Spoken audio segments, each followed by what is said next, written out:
What is up, guys? Welcome to the second 3-minute Thursday. Last week we definitely went into the 7-minute mark. Definitely gonna try to whittle that down and stay true to the title of the series. So last week I posed a question to you guys, and that was, what did you think of the upcoming regulation that's gonna mandate all refrigerant tanks being gray by the year 2020? We had almost 130 comments. A lot of them were spoiling weld for the giveaway last week, but a lot of you gave some very good input. And honestly, it was split pretty much down the middle. At least that was my impression. Definitely some guys on the fence that absolutely thought it's ridiculous and that it's gonna cause more problems than not.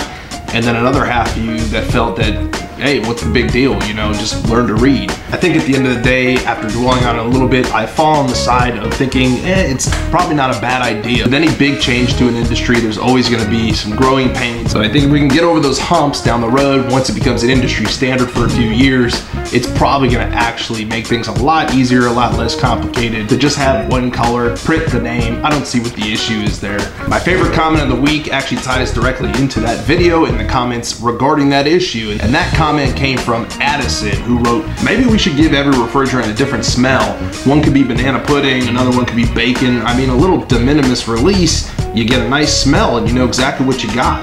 It just makes perfect sense. And for our colorblind and vision impaired, they can work with certainty. You get a unit that has a bunch of mixed refrigerants and hell, it becomes like a 4-course meal.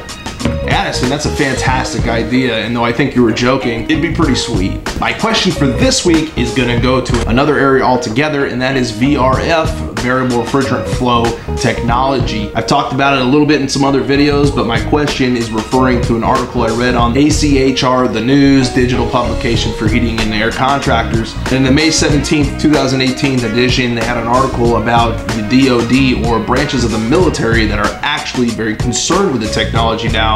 Some have even gone so far as to ban it altogether. The US Air Force has from here forth banned the installation of VRF systems on military installations. The Army hasn't outright banned it, but it is strongly discouraging the use of the equipment.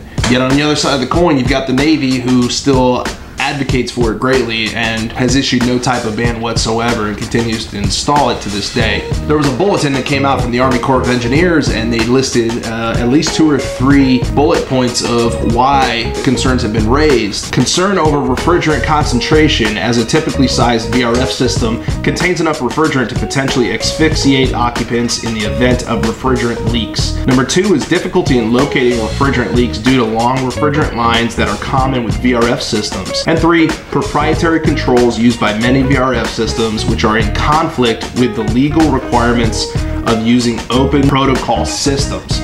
So y'all know one of the trickiest things with dealing with VRF equipment, for those of you who've worked on it, is the fact that if you haven't been to the factory training, it can be very difficult to diagnose. A lot of these are actually pretty valid concerns and points. I enjoy VRF technology. I've done a lot of factory training for several manufacturers and have commissioned and serviced plenty of equipment over the last few years. But I also have just as much love and faith in the traditional 4-pipe boiler chiller configuration you see in so many large facilities and plants around the world. I'm a little indifferent overall in what's better or not. I enjoy all of it, but that's my question for you this week is, do you agree with the concerns that the Department of Defense has on their own basis as far as installing this equipment? It's not new technology, it's been around for over 30 years. But do you agree with the bullet points that the Army Corps Engineer Bulletin came out with and think that, you know, it's something that should actually be outright banned? Let me know in the comments, we'll talk about it next week. For those of you who watched the ice machine video I did a couple days ago, I had a blast making that, guys. As you saw in the video, had some issues with it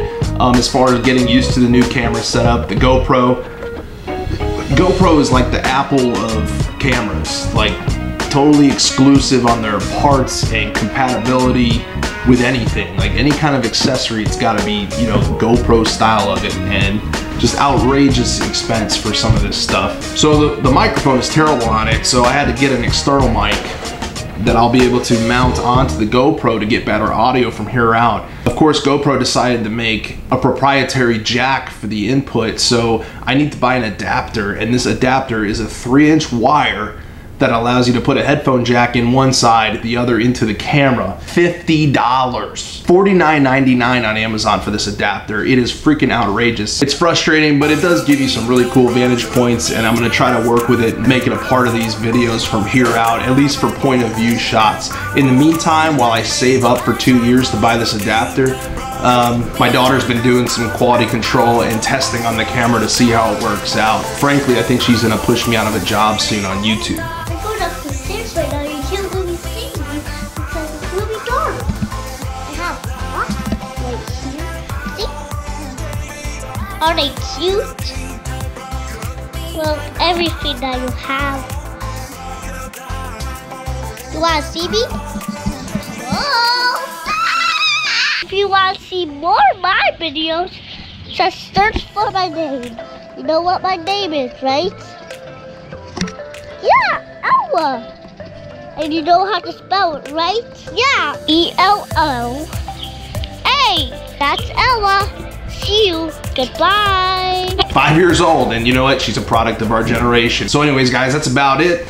I've got a lot of big things coming down the pike that I'll be able to talk about soon, just not quite yet. I will do my best to get a regular video out by early next week. If not, we'll definitely have another 3-Minute Thursday next Thursday. So for now, I bid you guys adieu and stay safe. See you on the next one.